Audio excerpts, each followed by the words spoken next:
أعوذ بالله من الشيطان الرجيم.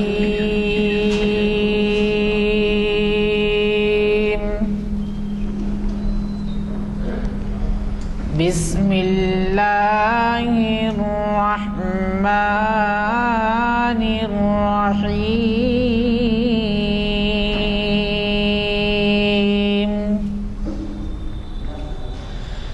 أتأمرون الناس بالبر وتنسون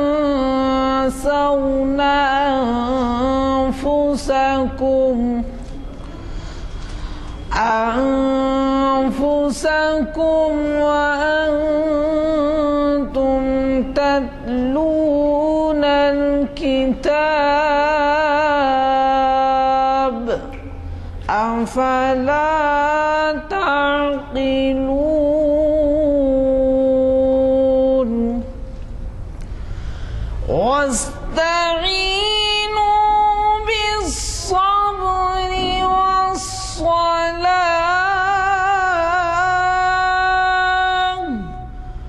وإنها لكبيرة إلا على الخاشعين.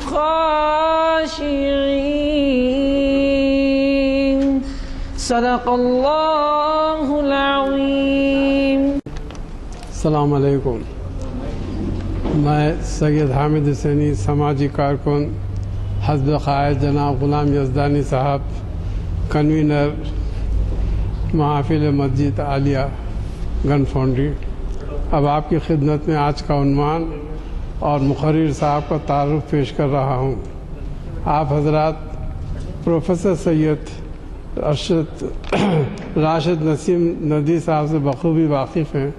موصوف اپنے خود کے تجویز کردہ عنوان اظہار خوشی شریعت کی روشنی میں اس پر اظہار خیال فرمائیں گے.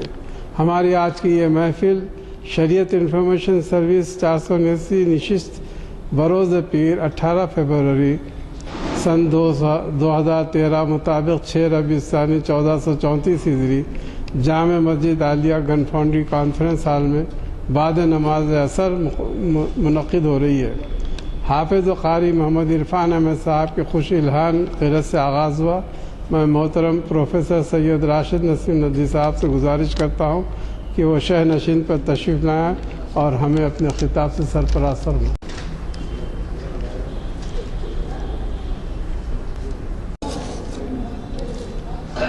الحمد للہ رب العالمین والصلاة والسلام على سید المرسلین وعلى آلہ واصحابہ اجمعین. اما بعد، قد قال اللہ تبارک وتعالی فی القرآن المجید والفرقان الحمید. اعوذ باللہ من الشیطان الرجیم. بسم اللہ الرحمن الرحیم. اليوم اکملت لکم دینکم واتممت علیکم نعمتی ورضیت لکم الاسلام دینا. صدق اللہ العظیم. بزرگوں اور دوستوں، اظہار خوشی شریعت اسلامی کی روشنی میں اس عنوان پر کچھ کہنے سے پہلے میں ضروری محسوس کرتا ہوں کہ چند بنیادی حقیقتیں وہ ہمارے سامنے تازہ ہو کر آ جائیں، جن میں سے پہلی حقیقت یہ ہے کہ یہ اسلام کا بنیادی عقیدہ ہے کہ دین اسلام مکمل دین ہے، جامع دین ہے. اس دین میں اللہ تعالیٰ نے اپنے رسول کے ذریعے سے عبادتوں کا طریقہ بھی بتلایا معاملات کا انداز بھی عنایت فرمایا، اخلاقیات کا سبب بھی دیا گیا ہے، اور زندگی گزارنے کے لیے جن اہم باتوں کی ضرورت ہے ان سب کی ہدایتیں بنیادی طور پر موجود ہے۔ اس حقیقت کے بعد دوسری ایک اور اہم حقیقت ہے جس کا تذکرہ از حد ضروری ہے، وہ یہ کہ باری تعالیٰ کا، اللہ تعالیٰ کا سارے ان بندوں سے یہ مطالبہ ہے جن بندوں نے قبول اسلام کا دعویٰ کیا ہے، وہ یہ مطالبہ ہے کہ ادخلوا فی السلم کافہ، پورا کا پورا دین تم کو اختیار کرنا پڑے گا۔ عقیدہ بھی تمہارا کتاب و سنت کی روشنی میں ہوگا، اعمال بھی تمہارے اللہ کے احکام کے مطابق ہوں گے، اور اسی کے لیے اللہ تعالیٰ نے اپنے رسول کو نمونہ اور اسوہ بنایا، لقد کان لکم فی رسول اللہ اسوۃ حسنہ۔ قیامت تک کے لیے اللہ کے رسول صلی اللہ علیہ وسلم کو اسوہ حسنہ اور نمونہ بنا کر بھیجا گیا ہے،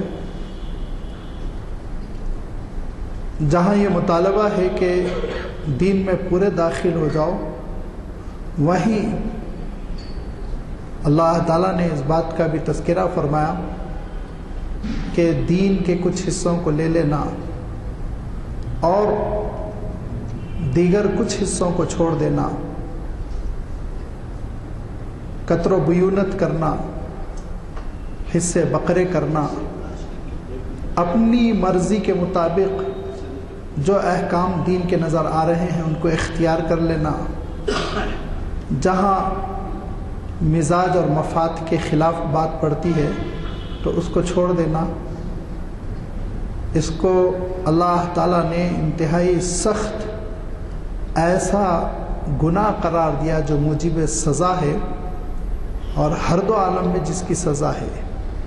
ارشاد فرمایا فتؤمنون ببعض الکتاب وتکفرون ببعض فمن يفعل ذلك منكم فما جزاء من يفعل ذلك منكم الا خزي في الحياة الدنيا۔ اگر تم کتاب کے کچھ حصوں کو لے لو گے اور کچھ حصوں کو چھوڑ دو گے تو اس کی سزا یاد رکھو، دنیا کی زندگی میں ہم ذلت سے دیں گے، وفي الآخرة يردون إلى أشد العذاب، اور آخرت میں بھی ہم شدید سزا دیں گے۔ لہذا دین کو پورا کا پورا اختیار کرنا ہے، عقیدے سے لے کر تدفین تک، اور احکام بھی پورے کے پورے الحمدللہ موجود ہیں۔ دین کامل بھی ہے، مکمل بھی ہے، اور اس کا اعلان اللہ تعالیٰ نے حجۃ الوداع میں عرفہ کے دن جبل رحمت پر جبکہ سورج ڈوبنے والا تھا، اور آپ جانتے ہیں 9 ذی الحجہ کو یوم عرفہ کے دن جیسے جیسے غروب کا وقت قریب آتا ہے دن کی فضیلت بڑھتی چلی جاتی ہے۔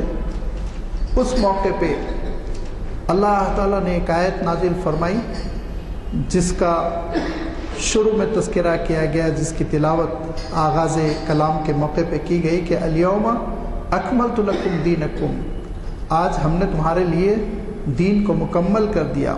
اللہ تعالیٰ ارشاد فرماتا ہے میں نے تمہارے لیے دین کو مکمل کر دیا، وَأَتْمَمْتُ عَلَيْكُمْ نِعْمَتِي، اور میری جو نعمت ہے وہ پوری کی پوری تم پر کر دی گئی اے انسانوں، وَرَضِيتُ لَكُمُ الْإِسْلَامَ دِينًا، اور تمہارے لیے میں دین اسلام سے راضی ہو گیا، بطور اسلام دین کو تمہارے لیے میں نے منتخب کر لیا۔ وہی تمہاری زندگی کا طریقہ ہونا چاہیے، وہی دستور حیات ہونا چاہیے، وہی تمہارے مرنے اور جینے کا نظام ہونا چاہیے۔ یہ کیسی عظیم الشان آیت ہے جس کی آیت بیشتر ہم کرتے ہیں، لیکن معانی اور افکار پر تدبر نہ کرنے کی وجہ سے اس آیت کی شان کھل کر سامنے نہیں آ پاتی۔ آپ حیرت کریں گے کہ حضرت عمر رضی اللہ تعالیٰ عنہ کے دور میں ایک معزز یہودی ملنے کے لیے آپ کی خدمت میں آئے اور انہوں نے کہا کہ امیر المؤمنین، آپ کی کتاب میں ایک ایسی آیت ہے کہ وہ آیت اگر ہماری کتاب میں نازل ہو گئی ہوتی لَاتَّخَذْنَا ذَلِكَ الْيَوْمَ عِيدًا، تو جس دن وہ آیت نازل ہوئی ہے اس دن کو ہم عید بنا دیتے، ہم قومی تہوار کا دن قرار دیتے، سیلیبریٹ کرتے، جشن کرتے۔ تو حضرت عمر رضی اللہ تعالیٰ عنہ یہ فرماتے ہیں کہ کون سی آیت مراد ہے؟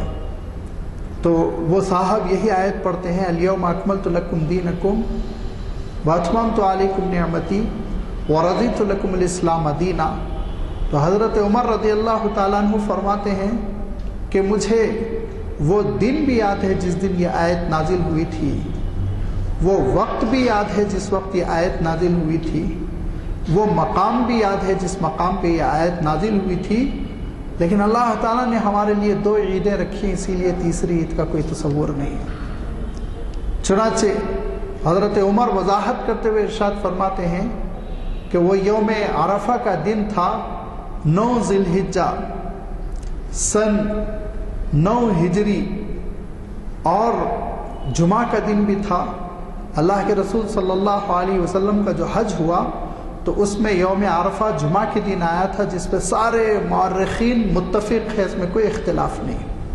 تو جمعہ کا دن تھا، یوم عرفہ کا دن تھا، میدان عرفات کا علاقہ تھا، شام ہونے والی تھی، جبل رحمت پہ یہ آیت نازل ہوئی تھی، میں بہت اللہ کے رسول کے قریب تھا۔ تو ایک صحابی کہتے ہیں کہ حضرت عمر رضی اللہ تعالیٰ عنہ اس آیت کے نزول پر زار و قطار رونے لگے، زار و قطار رونے لگے۔ تو اللہ کے رسول صلی اللہ علیہ وسلم نے پوچھا، ما یبکی کا یا عمر، عمر رونے کی کیا بات ہو گئی، روتے کیوں ہو؟ اس آیت میں تو اللہ تعالیٰ نے ایک نعمت کے اتمام کا، نعمت کے پورے کر دینے کا تذکرہ فرمایا، تم پر یہ گریہ کیوں اتاری ہے؟ تو حضرت عمر رضی اللہ تعالیٰ عنہ فرماتے ہیں کہ اے اللہ کے رسول، برابر ہم اس خواہش اور اس کوشش میں تھے کہ دین مکمل ہو جائے، دین مکمل ہو جائے، اس کے لیے ہم جد و جہد کر رہے تھے۔ اب جب اللہ تعالیٰ خود اعلان فرما رہا ہے کہ دین مکمل ہو چکا ہے، تو اب اس کے معنی یہ کہ دھیرے دھیرے اب نعمتیں کم ہونے لگیں گی۔ اب جب دین مکمل ہو جائے گا تو آپ کی روانگی بھی عمل میں آئے گی۔ اب جب دین مکمل ہو جائے گا وحی آنی بھی بند ہو جائے گی۔ اب جب دین مکمل ہو چکا ہے تو پھر کتاب کا نزول بھی ختم ہو جائے گا۔ یہ ساری وہ نعمتیں جو جاری تھی دھیرے دھیرے وہ ختم ہو جائے گی، اسی لیے میں رو رہا ہوں۔ تو یہ وہ آیت ہے جس آیت سے جہاں یہ پتہ چلتا ہے نمبر 1 کہ دین مکمل ہے، نمبر 2 اس بات کا بھی پتہ چلتا ہے کہ ہم اپنی مرضی سے خوشی نہیں بنا سکتے، ورنہ حضرت عمر یہ قرار دیتے، اعلان کر دیتے، ٹھیک ہے آج سے مسلمانوں کا قومی دن مان لیا جائے اور سیلیبریٹ کیا جائے، جشن کیا جائے، کچھ نمازوں کا اہتمام ہو، کچھ جشن ہو، کچھ دعوتیں ہوں، کسی بھی قسم سے کسی طرح ہم جشن کریں۔ بڑی اچھی انہوں نے توجہ دلائی، کسی صحیفے میں یہ آیت نہیں ہے، قرآن پاک میں آیت ہے، لہذا ہم اظہار تشکر کے لیے، اللہ کا شکر ادا کرنے کے لیے کچھ تہوار بنا لیں۔ لیکن حضرت عمر نے کہا کہ 2 عیدیں ہم کو دی جا چکی ہے، تیسری عید کا سوال نہیں ہے۔ ہم اپنی مرضی سے جشن بنانے والے نہیں، ہم اپنی مرضی سے کسی چیز کا اضافہ کرنے والے نہیں۔ جو اللہ تعالیٰ نے دین دیا ہے، جو طریقہ کار عنایت فرمایا، اسی دائرے میں رہ کر ہم کو زندگی بسر کرنی ہے۔ تو جو انسان کو خوشی ہوتی ہے، لازمی بات ہے، خوش ہونا انسان کی فطرت ہے۔ یہ جذبہ اللہ تعالیٰ نے خود ہماری اور آپ کی طبیعت میں ودیعت فرمایا ہے۔ اللہ تعالیٰ نے یہ طبیعت رکھی ہے، یہ نیچر رکھے ہیں کہ انسان بعض ایسے موقعوں پر جب کہ جو چیز وہ چاہتا ہے وہ ہو جائے تو وہ خوش ہوتا ہے، یہ اس کی فطرت ہے۔ جیسے کبھی غصہ آتا ہے یہ اس کی فطرت ہے، کبھی وہ رنجیدہ کبیدہ خاطر ہوتا ہے، غمزدہ ہوتا ہے، یہ اس کی فطرت ہے، اسی طرح انسان کی یہ فطرت ہے کہ وہ خوش ہو جائے، اور یہ انسان کی فطرت کوئی نہیں چھین سکتا، نہ مذہب چھین سکتا ہے، نہ سائنس، نہ حکومت چھین سکتی ہے، نہ سوسائٹی۔ فطرت اللہ التی فطر الناس علیہا، اللہ نے اس مزاج کے ساتھ ہم کو اور آپ کو پیدا کیا۔ لیکن یہ اظہار خوشی کیسے ہو، یہ ہے اہم ترین چیز۔ غم بھی ہوتا ہے لیکن اظہار غم کیسے ہو، یہ ہے اہم ترین چیز۔ اللہ تعالیٰ نے اپنے دین میں اپنے رسول کے ذریعے سے جو ہم کو ہدایت عنایت فرمائی، اس سلسلے میں ہم کو غور کرنا چاہیے کہ اظہار خوشی کا کیا طریقہ ہونا چاہیے۔ حضور اکرم صلی اللہ علیہ وسلم کے زمانے میں حضرت کعب ابن مالک رضی اللہ تعالیٰ عنہ کے سلسلے میں آپ جانتے ہیں کہ ایک حکم نازل ہوا تھا کہ ان سے نہ بات چیت کی جائے اور نہ ہی روابط رکھے جائیں۔ ایک خاص واقعہ ہوا تھا بیک گراؤنڈ میں، آپ نے بار بار سنا ہوگا، غزوہ تبوک کے موقع پر سن 8 ہجری میں جب آپ صلی اللہ علیہ وسلم کا سفر تبوک کی طرف ہو رہا تھا، جہاں کے رومن امپائر جمع ہو چکے تھے، 1 لاکھ فوجی جمع ہو گئے تھے مدینہ منورہ پر حملہ کرنے کے لیے۔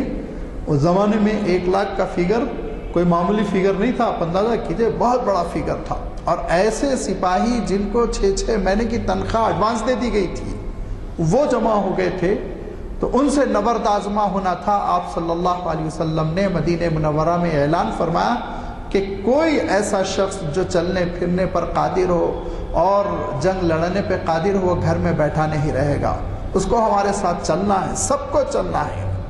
چنانچہ اللہ کے رسول صلی اللہ علیہ وسلم روانہ ہوئے، 1 مہینے کا سفر رہا، 1 مہینے کی واپسی رہی۔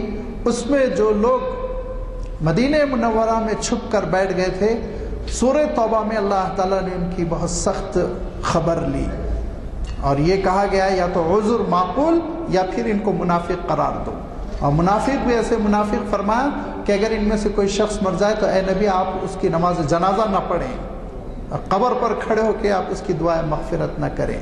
یہ سخت حکم سورہ توبہ میں غزوہ تبوک کے بعد نازل ہوا۔ 3 مخلص صحابہ ایسے تھے جو ایمان میں بڑے مخلص تھے، عمل میں بڑے صالح تھے، لیکن سستی کی وجہ سے اس جنگ میں شریک ہونے سے رہ گئے۔ لہذا حضرت کعب ابن مالک جو ان میں سب سے نوجوان تھے، تیز ترار تھے، انہوں نے پورا واقعہ بیان کیا کہ اللہ کے رسول صلی اللہ علیہ وسلم نے عذر جاننے کے لیے جب طلب فرمایا تو لوگوں نے کہا جھوٹی بات کوئی کہہ دو، تو حضرت کعب نے کہا کہ خدا کی قسم اللہ کے رسول کے سامنے جھوٹ میں نہیں بولوں گا، جو ہے سستی ہوئی، کوتاہی ہوئی، اعتراف کرو گا۔ لہذا انہوں نے حقیقت بیان کر دی۔ اللہ کے رسول صلی اللہ علیہ وسلم نے وحی کی بنیاد پر کہا کہ لوگ ان سے بات نہ کریں، ان کے ساتھ میل جول نہ رکھیں، ان کا بائیکاٹ، سماجی بائیکاٹ کیا جائے، سوشل بائیکاٹ کیا جائے۔ یہاں تک کہ پھر حکم آ گیا کہ ان کی بیویاں بھی ان سے الگ ہو جائیں۔ تو حضرت کعب ابن مالک رضی اللہ تعالیٰ عنہ کہتے ہیں کہ میری سچویشن یہ ہوئی کہ سب سے زیادہ قریبی دوست خود میرا اپنا چچا زاد بھائی تھا، بڑا ہم مزاج، بڑی دوستی، بڑی بے تکلفی۔ میں ان کے پاس گیا، وہ تنہا باغ میں کام کر رہے تھے، لیکن مجھے دیکھتے ہی انہوں نے منہ پھیر لیا، بات کرنا گوارا نہیں کیا۔ میں مسجد نبوی میں حاضر ہوتا نماز کے لیے، اور اللہ کے رسول صلی اللہ علیہ وسلم کو دیکھ کر السلام علیکم کہتا اور آپ صلی اللہ علیہ وسلم کے ہونٹوں کو گھورتا رہتا۔ جب تک میں دیکھتا آپ کے ہونٹ نہ ہلتے، جب میں نگاہیں جھکا لیتا تو آپ صلی اللہ علیہ وسلم وعلیکم السلام آہستگی سے کہتے تھے۔ یہ کیفیت سے جب گزرے 50 دن، تو 50 دنوں کے بعد پھر اللہ تعالیٰ کی جانب سے وحی آئی، وَعَلَى الثَّلَاثَةِ الَّذِينَ خُلِّفُوا، وہ تینوں کی توبہ قبول کی جا رہی ہے جو پیچھے رہ گئے تھے۔ اور جب یہ آیت نازل ہوئی، فجر کی نماز میں اللہ کے رسول صلی اللہ علیہ وسلم نے یہ آیت تلاوت کر دی اور کہا تینوں کو خوشخبری دے دو، تو ایک صحابہ بھاگتے ہوئے تیزی کے ساتھ حضرت کعب کے پاس پہنچے، تو حضرت کعب سجدے میں گر گئے، سجدے میں گر گئے، بہت دیر سجدے میں پڑے رہے۔ تو معلوم یہ ہوا اظہار خوشی کے لیے آپ سجدہ کر سکتے ہیں اللہ تعالیٰ کے دربار میں، اللہ تعالیٰ کے دربار میں آپ سجدہ کر سکتے ہیں۔ پھر حضرت کعب نے اپنا جھبا اتار کے ان کو گفٹ کر دیا، تحفے میں دے دیا، اور کہتے ہیں خدا کی قسم جھبے کے علاوہ کوئی اور چیز ہی نہیں تھی جو میں ان کو تحفے میں دیتا، بطور تحفے میں دیتا۔ پتہ یہ چلا خوشی کے موقع پر آپ تحفے دے سکتے ہیں، ایک دوسرے کو ہدایہ آپ دے سکتے ہیں، ہدیہ آپ دے سکتے ہیں، گفٹ آپ دے سکتے ہیں۔ پھر دوڑ کر اللہ کے رسول صلی اللہ علیہ وسلم کی خدمت میں حاضر ہوئے اور اللہ کے رسول صلی اللہ علیہ وسلم سے کہا کہ اللہ کے رسول یہ معافی نامہ آپ کی جانب سے ہے یا پروردگار عالم کی جانب سے ہے؟ آپ صلی اللہ علیہ وسلم نے فرمایا نہیں، کہا خوش ہو جاؤ، وہی نازل ہوئی ہے۔ تو کہا اللہ کے رسول میں صدقہ دینا چاہتا ہوں، اب بتائیے میں کیا صدقہ دوں؟ لہذا حضور اکرم صلی اللہ علیہ وسلم کی خدمت میں اللہ تعالیٰ کی راہ میں آپ صلی اللہ علیہ وسلم کے توسط سے بیت المال میں کوئی چیز انہوں نے صدقے میں عنایت فرمائی۔ معلوم یہ ہوا اظہار خوشی کے موقع پہ آپ صدقہ کر سکتے ہیں، خیر خیرات کر سکتے ہیں، غریبوں کی مدد کر سکتے ہیں، محتاجوں کی مدد کر سکتے ہیں، کوئی بھی نیک کام میں آپ امداد کر سکتے ہیں۔ خوشی کے اظہار کے لیے اللہ کے رسول صلی اللہ علیہ وسلم کے زمانے میں متعدد واقعات ہوئے۔ حضور اکرم صلی اللہ علیہ وسلم مدینہ منورہ میں داخل ہو رہے ہیں اور عالم یہ ہے کہ انصار کی بچیاں مارے خوشی کے ترانہ گنگنا رہی ہیں، طلع البدر علینا من ثنایات الوداع۔ معلوم یہ ہوا کہ اظہار خوشی کے موقع پر کچھ اشعار پڑھے جا سکتے ہیں، کچھ اشعار ترنم سے گنگنائے جا سکتے ہیں، سنے جا سکتے ہیں، سنائے جا سکتے ہیں۔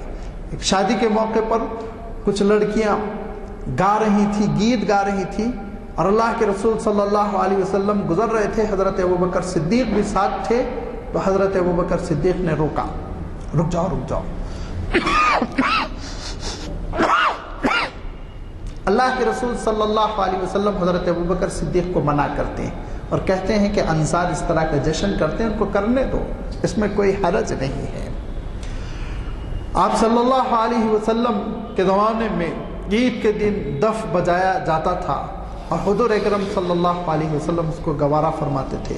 نکاح کے اعلان کے لیے دف بجایا جاتا تھا، حضور اکرم صلی اللہ علیہ وسلم اس کو گوارا فرماتے تھے۔ حضور اکرم صلی اللہ علیہ وسلم کو یہ اطلاع ملی کہ بہت دنوں کے بعد حضرت بی بی فاطمہ رضی اللہ تعالیٰ عنہ آپ سے ملنے آئیں۔ خوشی سے آپ کا چہرہ دمک گیا، لال ہو گیا۔ آپ نے حضرت بی بی فاطمہ رضی اللہ تعالیٰ عنہ کی پیشانی کا بوسہ دیا، آپ نے ان کو اپنے سینے سے لگایا، آپ نے اپنے شان مبارک کی چادر بچھا دی، اس پہ ان کو بٹھایا۔ معلوم یہ ہوا کہ خوشی میں آپ معانقہ کر سکتے ہیں، معلوم یہ ہوا کہ خوشی میں آپ استقبال کر سکتے ہیں، آپ کے چہرے پر خوشی کے آثار پیدا ہو سکتے ہیں۔ ہر طرح سے حدود شریعت میں رہ کر جواز اور عدم جواز کا خیال رکھتے ہوئے اظہار خوشی کی جا سکتی ہے، اس پہ کوئی پابندی نہیں، لیکن خوشی کے اظہار میں تین باتوں کو مد نظر رکھنا چاہیے، تین چیزوں کے سلسلے میں احتیاط کرنی چاہیے۔ ان تین چیزوں میں سب سے اہم ترین چیز جو خوشی ہو کہ غم ہو، زندگی میں ہمیشہ جو مد نظر رہنی چاہیے کہ حرام کا ارتکاب نہ ہو، حرام کا ارتکاب نہ ہو۔ اظہار خوشی میں کسی بھی حرام چیز کا ارتکاب نہیں ہونا چاہیے۔ مثلا اللہ تعالیٰ نے اسراف کو منع قرار دیا، وَلَا تُسْرِفُوا ارشاد فرمایا، اِنَّ الْمُبَذِّرِينَ كَانُوا إِخْوَانَ الشَّيَاطِينِ ارشاد فرمایا۔ لہذا اگر اسراف کیا جا رہا ہے اظہار خوشی کے لیے تو اللہ تعالیٰ کی نگاہوں میں وہ عمل پسندیدہ نہیں۔ لازمی بات ہے جس چیز کو اللہ تعالیٰ پسند نہیں فرماتا، اللہ تعالیٰ اس عمل سے پھر برکتوں کو، سعادتوں کو دور کر دیتا ہے۔ پھر یہ خوشیاں چند لمحوں کی عارضی ثابت ہوتی ہے، بعد میں خوشیاں چھین لی جاتی ہیں۔ لہذا اللہ تعالیٰ کی خوشی کو، اس کی خوشنودی کو، اس کی رضامندی کو مد نظر رکھنا چاہیے۔ اسی اسراف کی جو سب سے قبیح، سب سے ناپسندیدہ، سب سے غلط شکل آج کل اختیار کر لی گئی ہے وہ ہے آتش بازی۔ آتش بازی کو شریعت اسلامی کبھی گوارا نہیں کرتی، کبھی گوارا نہیں کرتی، اور حیرت ہوتی ہے جب یہ سننے میں آتا ہے کہ فلاں کی بارات میں 1.5 لاکھ کی آتش بازی کی گئی، 2 لاکھ کی آتش بازی کی گئی، تو پیروں تلے زمین نکل جاتی ہے کہ اللہ، انہوں نے اتنے قیمتی سرمایہ کو جلا دیا اور پھونک ڈالا، جس سے بہت ممکن ہے کہ اسپتال میں ایک سسکتے ہوئے نوجوان کا وہ علاج کر سکتے تھے، بہت ممکن ہے ایک بیمار پریشان بیوہ کی وہ مدد کر سکتے تھے، ایک یتیم لڑکی کی شادی وہ کر سکتے تھے، بہت ممکن ہے کہ ایک بے سہارا بچے کی وہ تعلیم کا انتظام کر سکتے تھے، کتنی وہ معاشرے کی تعمیر کر سکتے تھے، کتنے بڑے بڑے کام کر سکتے تھے، لیکن انہوں نے رقم کو پھونک ڈالا صرف اور صرف اس لیے کہ اس میں دکھاوا ہے اور اس سے بڑھ کر کوئی چیز نہیں۔ جسم کو بھی تو تقویت حاصل نہیں ہوتی، اچھا کھانا کھا لے تب بھی کچھ نہ کچھ جسم میں خون بنے گا، یہاں تو نہ جسم کو کچھ ملا، نہ آنکھوں کو کچھ ملا، نہ کانوں کو کچھ ملا، نہ سوسائٹی کو کچھ ملا، نہ دنیا کو کچھ ملا، بیکار وہ سرمایہ خرچ کر ڈالا جس کو اللہ تعالیٰ ارشاد فرماتا ہے کہ مال کو بیکار نہ خرچ کرو، اس سے تمہاری بہت ساری بہتری کا دار و مدار ہے، اس پر قیام لکم ارشاد فرمایا، تمہاری بہت سی ترقیوں کا، فلاح بہبود کا ایک حقیقت ہے، کوئی انکار نہیں کر سکتا۔ مال پر، دولت پر انحصار ہے، لہذا سوچ سمجھ کے اس کو خرچ کیا کرو، ارشاد فرمایا۔ اور ارشاد فرمایا کہ دیکھو اگر کوئی لڑکا ایسا ہے جس کے اندر یہ صلاحیت نہیں ہے کہ وہ صحیح مدوں میں مال خرچ کر سکے، تو اس لڑکے اور لڑکی کو نہ دو مال، اس وقت تک نہ دو جب تک کہ عقل آ جائے، صحیح انداز میں خرچ کرنا آ جائے۔ تو لازمی بات ہے، مال کی ایک اہمیت ہے، مال کی محبت سے روکا گیا، مال کے استعمال سے نہیں روکا گیا، دولت کے استعمال سے نہیں روکا گیا۔ دولت کے پیچھے دیوانہ ہونا، اس کا پجاری بن جانا، یہ پسند نہیں ہے اسلام میں۔ تو یہ دولت کو اس طرح پھونک ڈالنا، آتش بازی جس میں بیک وقت متعدد خرابیاں ہیں، بعض گناہوں کی کیفیت ایسے ہیں جس کے بارے میں جیسے حضور اکرم صلی اللہ علیہ وسلم نے شراب کے سلسلے میں ارشاد فرمایا کہ جمع الاثم، گناہوں کا گویا کہ وہ گناہوں کا سرچشمہ ہے، کئی گناہ وہاں سے پھوٹتے ہیں۔ ایسا ہی آتش بازی کا مسئلہ، اس میں اسراف ہے، اس میں پولیوشن ہے، ساؤنڈ پولیوشن اس میں ہے اور ایٹماسفیئر پولیوشن اس میں ہے، اس میں خطرہ ہے، جان کا خطرہ ہے۔ آتش بازی میں کتنے حادثے ہوتے ہیں، آپ اٹھا کر دیکھ لیجئے، کتنی چیزیں ہیں جو اس آتش بازی کے سلسلے میں شریعت میں بیان کی گئی اور روکا گیا، لیکن بہت آرام سے آج مسلمان آتش بازی کر کے اپنی دولت کو بیجا صرف کر رہے ہیں، خرچ کر رہے ہیں۔ لہذا اظہار خوشی کے سلسلے میں آتش بازی کرنا حرام ہے، حدود شریعت کو توڑ کر خوشی کا اظہار کرنا ہے تو خوب آتش بازی کا اظہار کر کے بارات گھر پہنچتی ہے اور دوسرے دن اسی گھر پولیس والے پہنچتے ہیں، 498 بک ہوتا ہے اور پھر اس کے بعد ڈوری کیس کی وجہ سے پورا خاندان لٹ جاتا ہے۔ کیوں؟ اللہ کے حکم کو تم نے توڑا تھا، اللہ کے دین کے تم نے پراخچے اڑائے تھے، لہذا رحمتیں اور برکتیں منہ موڑ چکی ہیں، تو ہو گئی، جھگڑے ہوں گے، نفرتوں کی بنیاد پر تمہارا خاندان جیے گا۔ اللہ کے دین اور اس کی خوشنودی اور اخلاص کے ساتھ اگر تم خوشی کا اظہار کرتے تو اللہ کی رحمتوں کی بارش ہوتی۔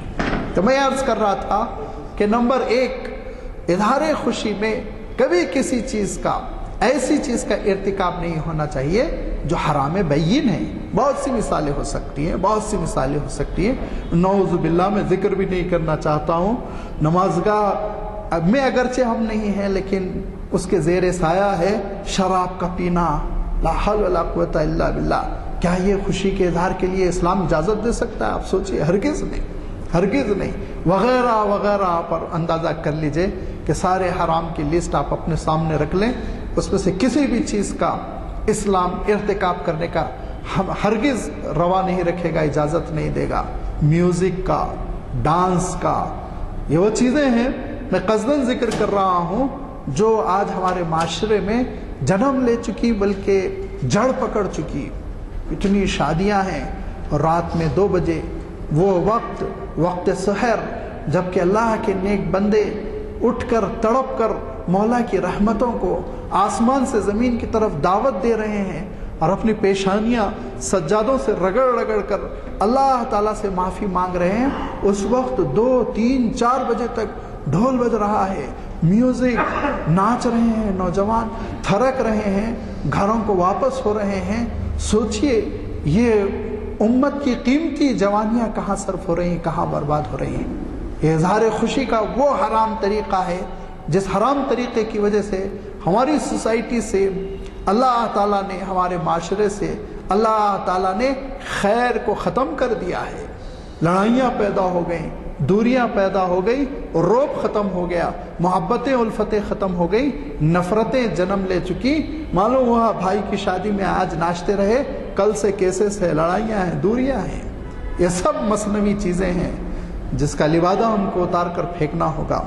نمبر 2، وقت ختم ہو رہا ہے، میں اختصار کے ساتھ دوسرا پوائنٹ آپ کے سامنے رکھنا چاہتا ہوں کہ اظہار خوشی کے لیے ہم کوئی ایسے ذریعے کو نہیں اپنائیں جو دوسری کسی اور قوم کے ساتھ مخصوص ہے۔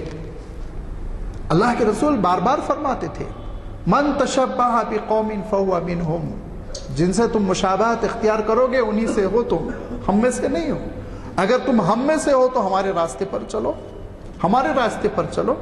اگر کوئی کلچر ایسا کلچر ہے جو دوسرے لوگوں کا ہے، جو اہل شرک کا ہے، اہل بغاوت کا ہے، اہل کفر کا ہے، تو خوشی کے اظہار کے لیے آپ ہرگز اس چیز کو نہیں اپنا سکتے، اگرچہ کہ اس میں کوئی ایسی بیرونی چیز نہیں ہے جس کو وہ حرام کر رہی ہو۔ اسی لیے علماء نے صاف کہا کہ آپ کو کیک کاٹنے کی اجازت نہیں ہے۔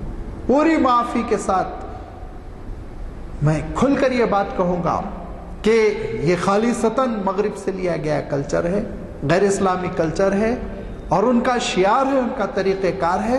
اظہار خوشی کے لیے آپ یہ نہیں کر سکتے۔ صدقہ دیجئے، خیرات دیجئے، اس دن روزہ رکھیے آپ شکرانے کے طور پر، اس دن نماز پڑھیے۔ عید کے دن کیا کیا گیا؟ 2 رکعت نماز بڑھا دی گئی فجر اور ظہر کے درمیان اشراق کے وقت، اور نہ صرف نماز بڑھا دی گئی بلکہ اس میں تکبیرات مزید بڑھا دی گئیں، 6 تکبیرات ہر 2 رکعت میں۔ آپ دیکھیے، آپ اللہ اکبر کہہ کے نماز میں چلے جاتے ہیں اور پھر اللہ اکبر کہہ کے آخری رکعت ختم کرتے ہیں۔ کہا یہ خوشی کی نماز ہے نا، اس خوشی میں خوب مولا کو پکارو۔ 3 بار طاقت کو اللہ تعالیٰ پسند فرماتا ہے، 3 بار جب نماز شروع کرو تو پکار لو، 3 بار جب نماز ختم کر، رکوع سے نماز تقریباً ختم کی طرف چلنے لگتی ہے، لہذا 3 بار ختم کرتے ہوئے اللہ تعالیٰ کو پکار لو۔ یہ کہ اگر اظہار خوشی کرنا ہو تو آپ کو کسی ایسی قوم کے کلچر کے ذریعے سے اظہار خوشی کرنے کی اجازت نہیں دی جائے گی جو کسی مخصوص قوم کا شیوا ہے۔ آگے بڑھ کے میں ایک اور مثال دے دوں۔ الحمدللہ ہمارے بچپن میں زیادہ تھا، اب جوانی کے ساتھ ساتھ اس کی جڑیں اکھڑ رہی ہیں، مگر پھر بھی اکا دکا جگہ دیکھا۔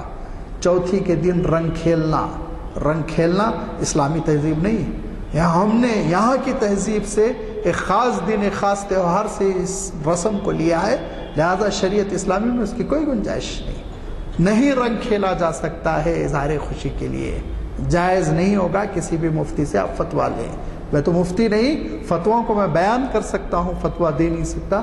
لہذا یہ وہ رسم ہے جو دوسروں سے لی گئی ہے۔ اب اس کے بعد آپ خرافات کی، رسم و رواج کی لسٹ تیار کر لیجئے، چیک کر لیجئے، کراس چیکنگ کے بعد آپ پہنچ جائیں گے نتیجے پہ کون سی اسلام کی ساخت میں ڈھلی ہوئی ہے، کون سی بیرون سے لے لی گئی ہے، غیروں سے لے لی گئی ہے۔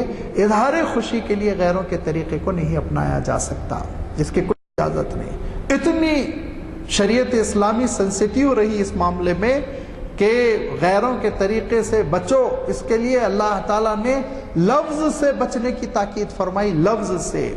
مدینے کے یہودی راعینا کا لفظ استعمال کیا کرتے تھے، اللہ تعالیٰ ارشاد فرماتا ہے یا ایھا الذین آمنوا لا تقولوا راعینا قولوا انظرنا، ایمان والو تم راعینا نہ کہو، تم انظرنا کہو، ہماری طرف دیکھو کے لیے لفظ راعینا ان کا شعار ہے، وہ استعمال کرتے ہیں، لہذا تم استعمال نہ کرو، تم انظرنا کہو۔ سوچیے آپ، ایک لفظ ہی کے استعمال سے کیا ہو رہا تھا، لیکن نہیں، یہ ایسی اہم چیز ہے، اگر اس پر توجہ نہ دی جائے تو پھر شریعت کا رنگ بدل جائے گا۔ ہر علاقے کی رسمیں جب شریعت میں داخل ہو جائیں گی تو جو ہماری عالمی شریعت ہے، ہماگیر، جس کو قیامت تک رہنا ہے، وہ عالمگیر نہیں ہو جائے گی، لوکل رہ جائے گی۔ حیدرآباد کی شریعت وہ یوپی میں نہیں جانی پہچانی رہ جائے گی، ہندوستان کی شریعت مصر میں اجنبی ہو جائے گی، مصر کی شریعت امریکہ میں نہیں سمجھی جا سکے گی۔ تو کہا شریعت بالکل صاف ستھری رہے اور بالکل ویسی رہے جیسے اللہ کے رسول پر نازل ہوئی تھی، لہذا کہا دوسری قوموں کے شعار کو تم منتخب نہ کرو۔ اور تیسری چیز، تیسرا پوائنٹ، پہلی چیز تو یہ کہ حرام کا ارتکاب نہیں ہونا ہے، نمبر 2 یہ کہ دوسری قوموں کے شعار کو نہیں لینا ہے، نمبر 3 شریعت اسلامی کبھی کسی ایسے عمل کو پسند نہیں کرتی جس میں دوسروں کو تکلیف ہو، دوسروں کو تکلیف ہو، پڑوسی کو تکلیف ہو رہی ہے، ساتھی کو تکلیف ہو رہی ہے، مریض کو تکلیف ہو رہی ہے، خاندان کے کسی فرد کو تکلیف ہو رہی ہے، تو پھر ایسی خوشی کے اظہار کا شریعت کبھی ذرہ برابر اجازت نہیں دے گی، یہ طریقہ ناپسندیدہ ہوگا۔ کیسے تکلیف ہو رہی ہے؟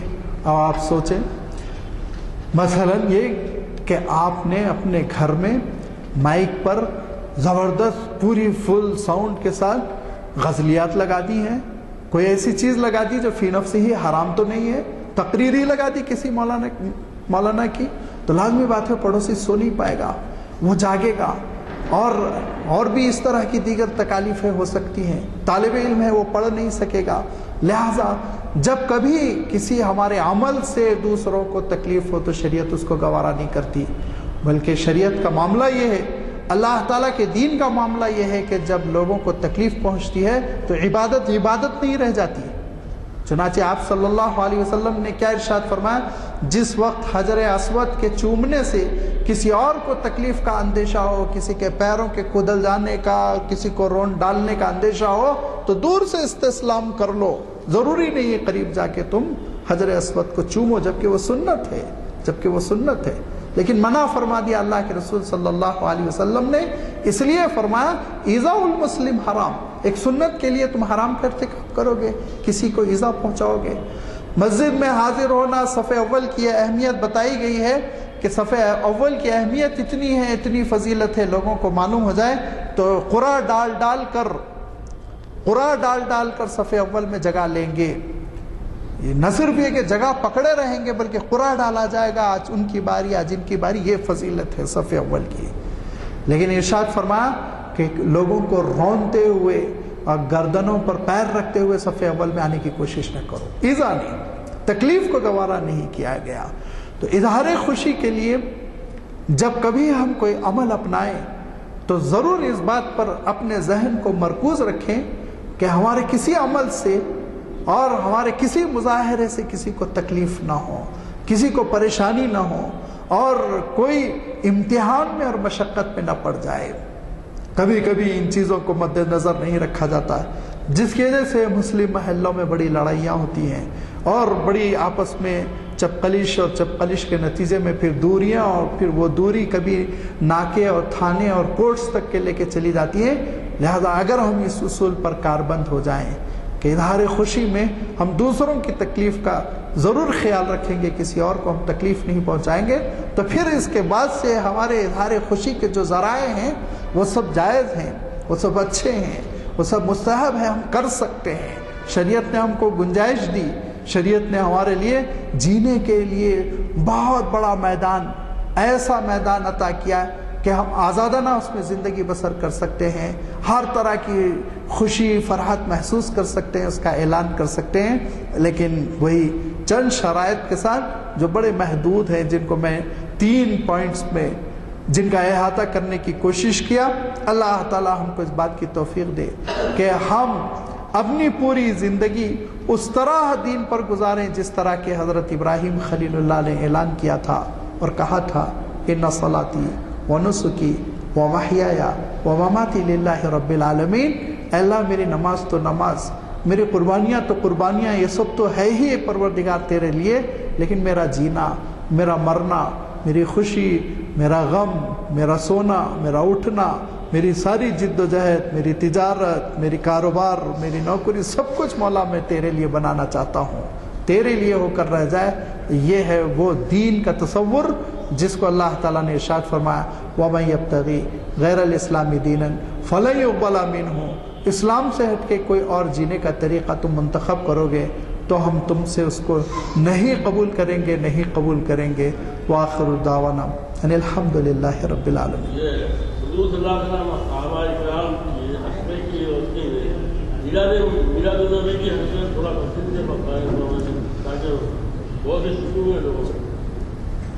بہت لمبا موضوع ہے، مختصر کرنا اس کو مشکل ہے، لیکن جو گفتگو آپ کے سامنے آ چکی ہے اس گفتگو کی روشنی میں یہ نتیجہ نکالنا بہت آسان ہے کہ آپ صلی اللہ علیہ وسلم کی ولادت بابرکت کو آپ اس پر خوشی آپ منا سکتے ہیں شریعت کی روشنی میں۔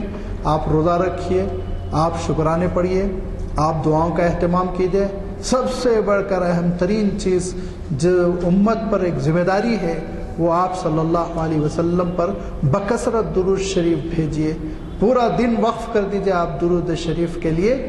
اگر آپ اگر کوئی آتش بازی کر رہا ہے، خرافات کر رہا ہے، ڈھول بجا رہا ہے، سڑک پر ناچ رہا ہے تو وہ جائز نہیں ہے، قابل قبول نہیں ہے۔ اور نہ صرف یہ کہ اللہ تعالیٰ پسند نہیں کرے گا، اللہ کے رسول صلی اللہ علیہ وسلم بھی قیامت کے دن برات کا اظہار کریں گے۔ كما ينبغي لجلال وجهك وعظيم سلطانك والصلاة والسلام على حبيبك ورسولك محمد عليه وصحبه۔ ربنا ظلمنا أنفسنا وإن لم تغفر لنا وترحمنا لنكونن من الخاسرين۔ ربنا آتنا في الدنيا حسنة وفي الآخرة حسنة وقنا عذاب النار۔ ربنا تقبل منا إنك أنت السميع العليم وارنا مناسكنا تب علينا إنك أنت التواب الرحيم برحمتك يا أرحم الراحمين۔ الحمد لله۔